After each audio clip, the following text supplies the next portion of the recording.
जय हिंद साथियों, 24 तारीख का पेपर आपका सफलतापूर्वक संपन्न हो चुका है फर्स्ट और सेकेंड शिफ्ट का।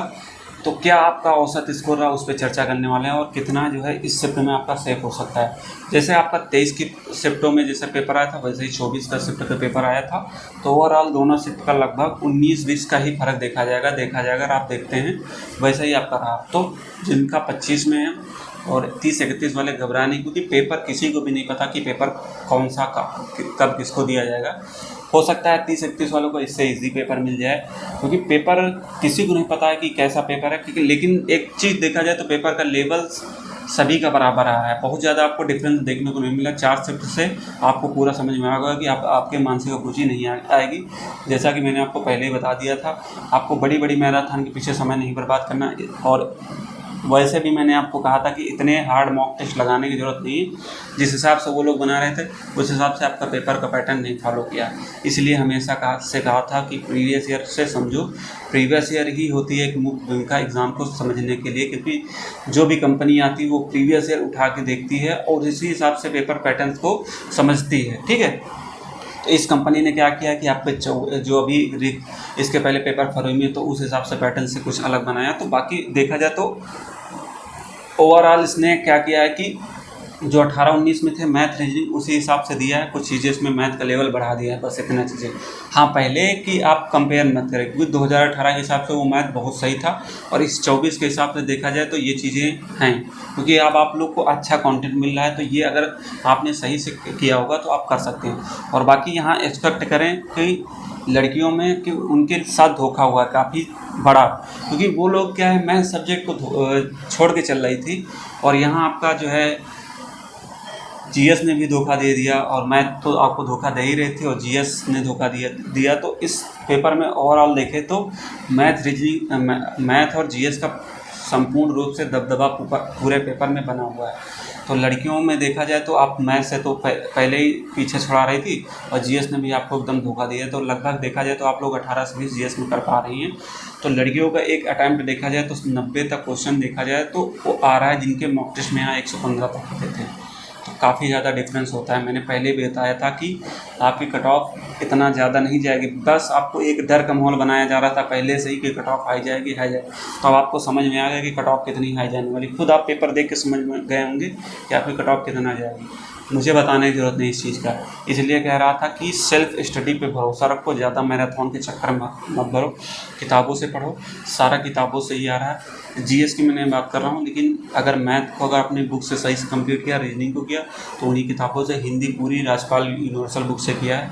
उस बुक से भी जिसका पेपर नहीं है तो पीडीएफ टेलीग्राम पे उससे कर लीजिएगा। ठीक है, तो एक देखा जाए तो सुबह और शाम की शिफ्ट में आज बहुत ज़्यादा अंतर नहीं था।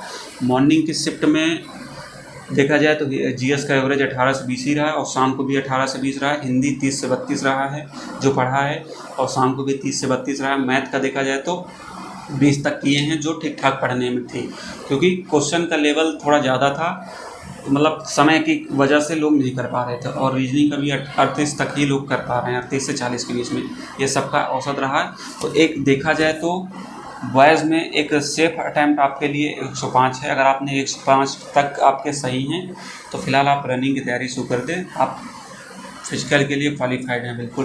बाकी अभी सर्वे किया जाएगा, पूरी तरीके से देखा जाएगा कि क्या आपका होगा, कितना होगा। और लड़कियों की बात करें जिनके 95 के आसपास, 90 भी अगर आपके आ रहे हैं तो आप रनिंग की तैयारी कर दें, क्योंकि लड़कियों में सबसे ज़्यादा रनिंग में भी लोग फेल होते हैं। तो लड़कियां रनिंग की तैयारी कर दें। लड़के तो रनिंग में तैयार हो जाते हैं, लेकिन लड़कियों के लिए बहुत दिक्कत होती है रनिंग में। आप पिछले भर्ती में देखे होंगे 41-520 में रनिंग में नहीं समय दिया गया था। तो इस भर्ती में ओवरऑल आप मान लीजिए बहुत तेज़ी से प्रोसेस होने वाला है। रिजल्ट आपका नवंबर तक हर हालत में आ जाएगा, उसके 1 महीने के अंदर आपकी रनिंग हो जाएगी। फिर ये मान के चलिए अप्रैल तक आपकी ट्रेनिंग चालू हो जाएगी।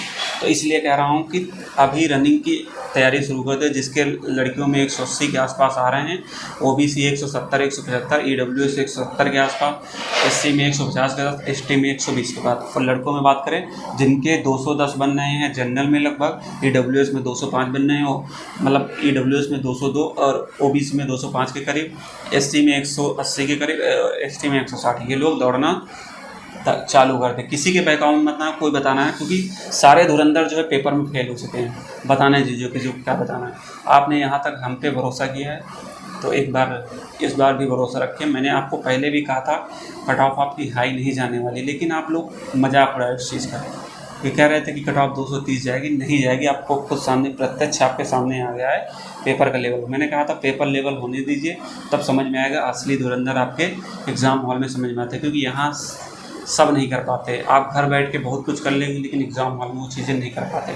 बहुत से ऐसे छात्र हैं जो अच्छे पढ़ने में हैं, घर पे अच्छा कर लेते हैं मॉक टेस्ट में, लेकिन एग्ज़ाम में फेल हो जाते हैं। वो चीज़ें प्रेशर बहुत बड़ी बात होती है, वो कोई नहीं झेल पाता है, क्योंकि जो अच्छे स्कूल होके गया है वो अच्छा करके आया है। तो एक देखा जाए तो अब आप लोग को नई दिशा में चलना है। इस चीज़ को अपना छोड़िए, अब नई सोच शुरू करिए, नए एग्ज़ाम की अब तैयारी चालू कर दीजिए। एक एग्ज़ाम आपका हो गया साइड में, रनिंग की तैयारी करें जिसका नहीं है वो दूसरे एग्ज़ाम की तैयारी में लग जाए। अब आपका SSC का आने वाला है, उस चीज़ की तैयारी में लग जाएँ, क्योंकि SSC में जो एलिजिबल है उसकी तैयारी की लगभग आपकी 25 से 30 हज़ार वैकेंसी रहेंगी। हो सकता है लास्ट तक 50 हज़ार भी पहुँच जाए।